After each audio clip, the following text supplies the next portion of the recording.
I taught elementary school in the 1960s. What happened will haunt me forever. I've reached that age when your grandkids come and visit to interview you for a family history project. My eldest grandson David came earlier this week with a camcorder, but when I saw the bottle of Johnny Walker tucked in his shoulder, I knew he wasn't here to talk about how his great-great-grandpappy immigrated from Scotland. He wanted to talk about the incident. The only person I had the guts to tell this story to was my wife Linda, who passed over a decade ago. My children tried to coax it out of me, but soon learned not to pry after my patience would wear thin, and I would explode with rage. They would tell their own children not to ask Pop-Pop about his scars. But I'm getting too old for secrets, and David is admittedly my favorite grandchild. After telling him my story and finishing half the bottle of Johnny, he encouraged me to tell it here. He said y'all were empathetic and could maybe provide some new perspectives. To be honest, I think I'd like some inner peace. So here it goes. I apologize in advance if I go on too long. In 1965, President Lyndon B. Johnson came to my alma mater and gave a rousing speech about the importance of education and equity. From that moment on, I wanted to be a teacher. I graduated the next year and joined the newly formed Teacher Corps, excited to help change the world. I was assigned to a small border town called Santa Cruz, Texas. Even back then, Santa Cruz was a disaster. I grew up on a failing chicken farm, but that didn't hold a candle to the poverty I witnessed in the town. It was a sweltering hot parking lot in the middle of nowhere. Most of the folk were undocumented immigrants, and I often wondered how much better Santa Cruz was than Tamaulipas. It just didn't have the necessities for survival, but it did have a school. The school was a 2-story red brick cube at the end of a mile-long dirt road. It had 3 windows, no AC, and an outhouse in the backfield. At the end of the field was a hill with a statue of Jesus on the cross. I was one of 2 teachers. The other teacher was Ms. Varela, a middle-aged local woman. She had no formal training, but did have the distinction of being one of the few literate adults in the town. Ms. Varela taught English and history. I taught math and science. We kept grades 1 through 5 on the first floor and put the older kids who would pop in after working the fields on the second. After lunch, we would switch.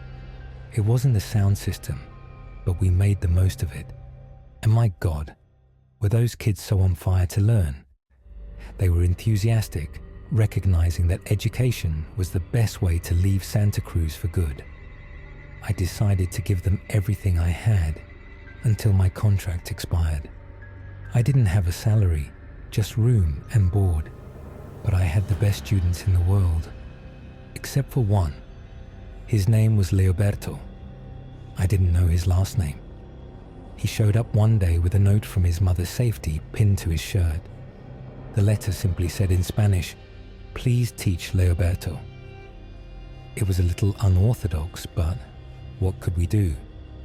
I called him Leo the Lion because he had a massive mane of unkept black hair on the top of his head, like one of those troll dolls.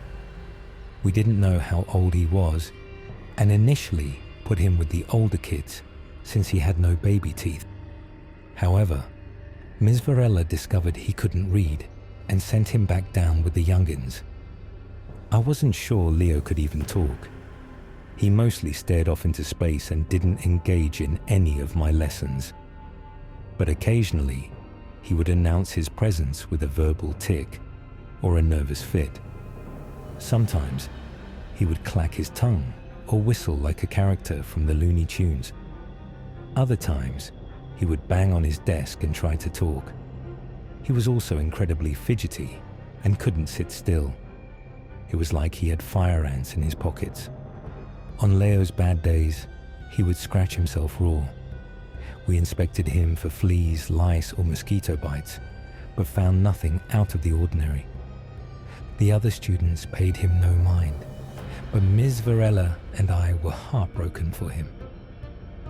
Back then, there weren't a lot of options for special needs children, and I doubted that Leo's mum could get him the care he needed. We could never track her down though. Ms. Varela would try and follow Leo home, but he would vanish before she discovered where he lived. One time she held his hand and tried to walk him back, but he wouldn't budge until she let go. The other parents knew about Leo from their children, but didn't know where he lived or who his mother was. It was so strange. Things came to a head one spring morning. I was teaching the older kids when Ms. Varela came huffing up the stairs. It was Leo. He wouldn't stop crying. I rushed down to check on him and saw Leo sobbing uncontrollably in the corner, snot running down his nose. The other students, for once, looked concerned for him. Elisa Sanchez was huddled next to him and rubbing his back.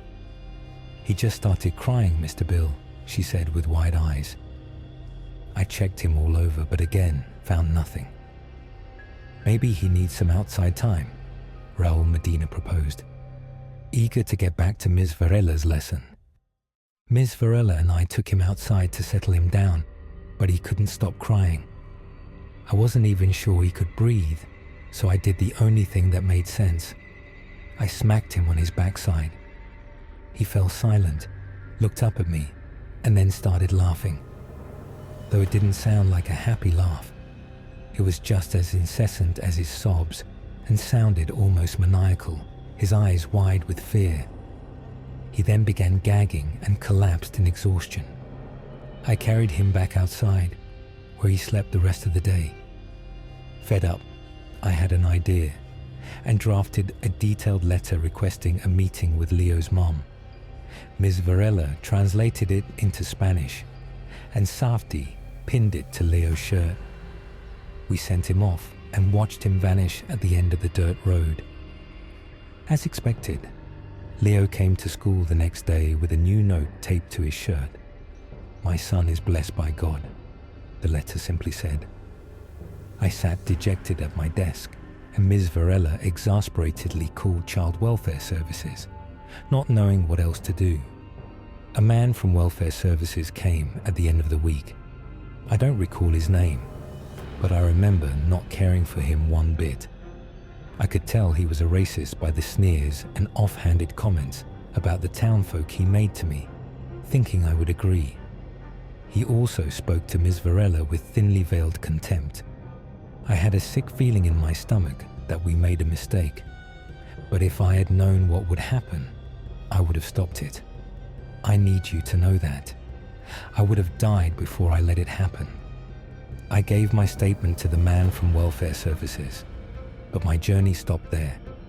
I couldn't speak Spanish or track down Leo's mum, so I couldn't assist further. Ms. Varela had to take the lead. I don't know all the details of what happened next, but I do know the essential parts.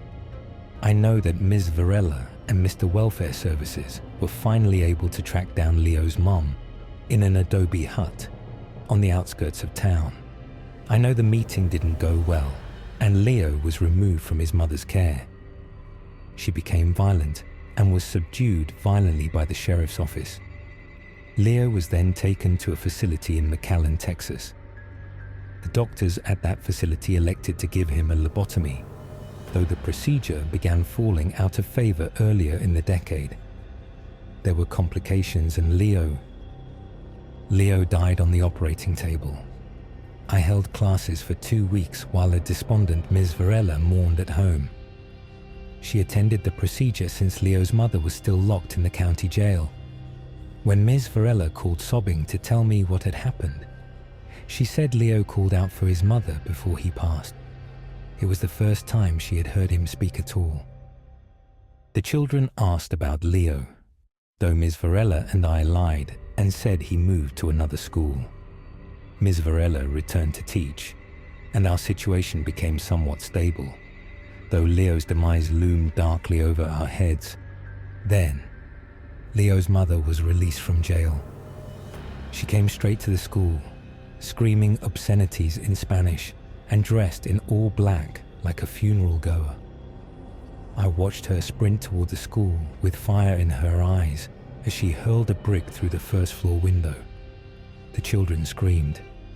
I grabbed the dusty discipline paddle from the closet and bolted downstairs to protect the little ones. The students huddled in the corner, watching in horror as Leo's mother struggled to get in the window.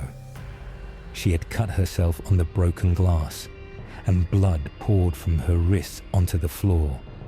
She didn't stop screaming, hurling curses at myself and Ms. Varela, who was on the phone with the police.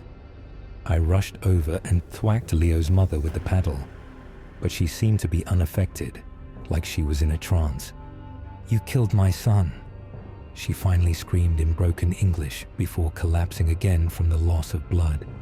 Ms. Varela hurried the children out of the room as one of the older kids helped me try to stop the bleeding. A police officer finally arrived and dragged Leo's mother out of the school despite our protests. I never saw her again. We patched up the window, and the students returned to school after a few days, eager to learn as always. They were the only reason I didn't resign, though the system left a permanent bitter taste in my mouth. Slowly but surely, everything went back to normal, but not for long. God, I remember it so vividly. It was about 2 weeks before school was let out for the summer. I was teaching timetables to the 4th graders and subtraction to the 1st and 2nd graders. We were having trouble with 9 by 9. I was drawing a diagram on the chalkboard when I heard a sound that made my blood run cold. It sounded exactly like the whistle Leo used to make. I whipped around to see Raul Medina with a sheepish grin on his face. "I'm sorry, Mr. Bill. I don't know what happened." The other students giggled, and I returned to my lesson. When my chalk hit the board, someone made a sound like they were clicking their tongue. It sounded like Leo was in the damn room. "Can we cut that out, please?" I said firmly. Elisa Sanchez was covering her mouth with her hands and shut her eyes tightly. "Lo siento, Mr. Bill." I sighed and returned to my lesson. But then Pablo Verona started banging on his desk and groaning like he was trying to push something out of his throat. Raul whistled again, but it was like something else was controlling his body. More students followed, either whistling or clicking their tongues. Some joined Pablo and slammed the desk with their hands, grunting noisily. Each student appeared unable to control their actions, and most of them looked confused. Their antics grew louder until Ms. Varela came down to check on me. I nervously shrugged, and Ms. Varela took out her yardstick and slammed it on my table. The students went silent. "I think we need some outside time," I said with my voice quivering. Like drones, the students hopped out of their desks and followed each other in line outside. As soon as they left the room, they returned to their usual selves and played in the backfield. Miss Varela and I sat down on the steps and shared a cigarette. "Things will get back to normal soon," she sighed. They didn't. The following morning, Marla Vasquez began crying uncontrollably during Ms. Varela's history lesson. We couldn't find out why or get her to stop. She was genuinely hysterical, screaming and sobbing into the void. She refused to look at us, staring straight ahead like a zombie with a tired expression on her face. Ms. Varela hurried her outside, but we could hear her muffled cries from the first floor. Then all the kids began to cry. Some fell out of their chairs and rolled around on the floor. Raul Medina looked up at the ceiling like he was praying, with snot spewing out of his nose. "Perdoname," he cried out loud. I sat crouched in the corner, trying to cover my ears. But then I felt this overwhelming feeling of emotion, and I began to cry too. I couldn't stop. Every time I seemed to calm down, another jolt would rip through my spine, and I would sob again. But when I heard Ms. Varela jostle at the stubborn school door, the children immediately went silent. The vibe of the room completely changed. I remember it was somewhat hostile. The children seemed either indifferent to Ms. Varela, while some glared at her behind puffy eyes. Ms. Varela said she was going upstairs to teach the older students, and like a worker and on a mission, I began my math lesson. To this day, I don't know why. The children were fine for the rest of the day, though there would be an occasional outburst of verbal tics. I returned to my shack emotionally drained but stared at the cracked ceiling, unable to fall asleep. I thought about leaving and taking over my father's chicken farm or working on an oil rig. But I drifted into an uneasy sleep where I dreamt of Leo the lion. I walked the dirt road up to school the next morning. It was a cloudy day and oddly chilly for the middle of May. I remember I smoked a cigarette to calm down since I started the day with the young ones. But to my surprise, they were fine. Although looking back now, they seemed to be more fidgety than usual. I don't remember the lesson for the day, but I do know that none of the students seemed interested in it. Their minds were elsewhere. I concluded the lesson, and we all broke for lunch. The older kids were still working the fields, so I went upstairs for a quick nap before my lesson. Then chaos ensued. At first, all we heard were the sounds of metal desks scraping together from below us. I heard the muffled sounds of children laughing, which wasn't odd because Ms. Varela was known to make funny jokes in her lessons. But then the muffled laughter turned into screaming, followed by banging. I rushed down to see what was happening, and to my horror, I saw all the children on top of Ms. Varela, clawing at her face and body. "Help!" Ms. Varela screamed. I tried to pry some of the kids off of her, but their bodies felt like stones. Pablo Verona knocked me to the ground, and I watched helplessly as the students tore Ms. Varela to shreds. She screamed and kicked until her strength ran out, and she moaned like a wounded animal. I jumped up and tried again to get the kids to stop, but then they turned on me and sliced my face with their tiny stubby fingers. I kicked 2 of them off me before I was swarmed by the rest. The last thing I saw before I passed out was Ms. Varela's body twitching on the floor. The last thing I heard was the maniacal laughter of a child. I awoke in a McAllen hospital with a splitting headache, hearing only the dull hum of old hospital lights. The right side of my face was bandaged, as was my left arm. My entire body was in pain. A concerned doctor came in, along with the sheriff of Santa Cruz. The sheriff was carrying a bottle of Johnny Walker and tipped it to me for a swig. I had been out for a whole week.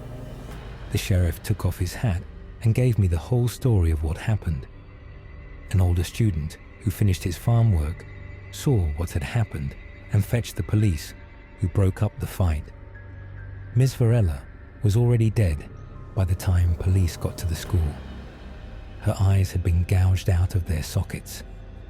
I barely had a pulse, but was resuscitated and placed in a medically induced coma after refusing treatment for my wounds.